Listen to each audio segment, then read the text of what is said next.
أعوذ بالله من الشيطان الرجيم بسم الله الرحمن الرحيم. Yang kedua, dari masalah cobaan dan ujian ini, untuk mendapatkan ekstra pahala atau janji-janji dari Allah. Jadi di surga itu misalnya ada derajat kita nggak bisa jangkau kecuali 100 tahun puasa, 100 tahun sholat malam. Tapi umur kita cuma 80. Dari 80 juga yang kita pakai ibadah paling cuma 50. 30 habis pada hal-hal yang jalan-jalan lah, masa anak-anak sebelum balik lah, segala macam. Baik, bagaimana caranya?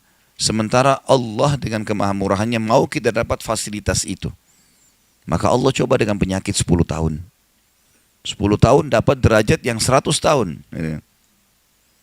Karena semua jenis ibadah itu pasti balasannya lebih besar daripada cobaannya. Mungkin kita sholat 2 rakaat saja sudah cukup membuat kita diberikan kesehatan 2 tahun. Allah membalas dengan banyak hal. Dan Allah itu kalau membalas tidak pernah pas-pasan. Pasti Allah mengatakan bighairi hisab.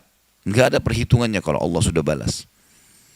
Kalau kita berniaga dengan Allah, tanda kutip di sini, pasti kita akan untung dibandingkan berniaga dengan manusia yang sama sekali tidak pernah kecuali ada perhitungan. Ya.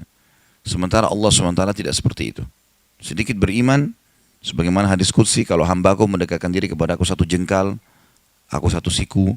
Ya, kalau dia 1 siku, aku 1 lengan. Bahasa sederhananya gitu ya. Kalau dia berjalan, saya berlari kepadanya.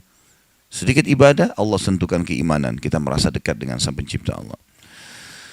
Begitu pula kalau orang-orang yang fasik, itu kalau orang beriman. Kalau orang beriman diberikan cobaan, maka untuk tinggikan derajatnya. Kalau orang fasik, muslim yang banyak dosanya, belum sempat taubat, atau orang kafir, untuk menjadi peringatan buat dia. Supaya dia berhenti. Gitu kan? Sejahat-jahatnya seseorang, Bapak Ibu sekalian, ada saatnya dia capek, dia tidur malam hari. Supaya dia sadar ini salah. Seringkali dia merasa mimpi buruk. Dia merasa juga ketakutan. Atau Allah Subhanahu wa ta'ala punya cara mengirim sinyal kepada dia untuk berhenti dari kejahatannya. Bahkan saya pernah bahasakan, kepergoknya seorang pencuri itu bentuk kasih sayang Allah kepada dia.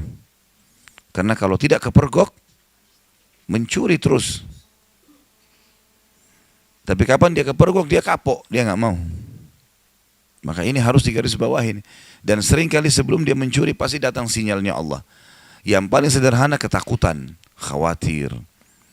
Kemudian kalau tetap melangkah, Allah datangkan dia kepergok orang lain. Kalau tetap melakukan lagi, nanti akhirnya Allah SWT berhentikan dengan caranya. Masyarakat atau manusia digerakkan oleh Allah untuk menggebukin dia supaya dia berhenti. Ya. Jadi jangan sampai menunggu cobaan Allah lebih berat datang, baru kita mau berhenti. Orang mukmin itu cerdas. Begitu peringatan datang, dia berhenti segera. Begitu dia mau selingkuh, berbuat dosa, ada rasa takut, berhenti sudah, selesai. Tetap dia melangkah, nanti suaminya atau istrinya telepon. Peringatan lebih jauh. Nggak mau diangkat, tetap melangkah, ini lebih berat nanti. Makin dibiarkan, makin berat nanti. Nanti akhirnya ketemu sama tetangganya, kelihatan oleh orang, malu. Tetap juga dia ngotot. Oh, ini kalau di Jakarta ketahuan, kalau ke Bogor nggak ketahuan. Nanti di sana lebih parah, pas masuk hotel kepergok sama polisi. Malu di media diangkat semuanya. Nah, jadi masalah. Jadi orang mukmin itu cerdas, dia harus tahu. Dan sudah saya bilang, setiap ada waswas syaitan membuka pintu untuk kita buat dosa, sadarlah Bapak Ibu sekalian, dosa itu adalah bagian kecil dari kehidupan manusia. Artinya sedikit sekali itemnya. Sementara yang halal, yang baik, itemnya banyak sekali. Kalau kita diberikan hawa nafsu lalu tidak dikasih kesempatan untuk melampiaskannya oleh Allah, ini bahaya memang. Susah sekali. Tapi enggak, Allah kasih kita nikah. Udah sampai hamil silahkan. Enggak ada masalah. Enggak malu, anaknya jelas statusnya, dan seterusnya. Ya. Jadi poin yang kedua tadi, manfaat daripada sabar adalah Allah meninggikan derajat bagi orang-orang beriman, dan Allah memberikan peringatan bagi orang-orang fasik untuk berhenti dan juga orang-orang kafir.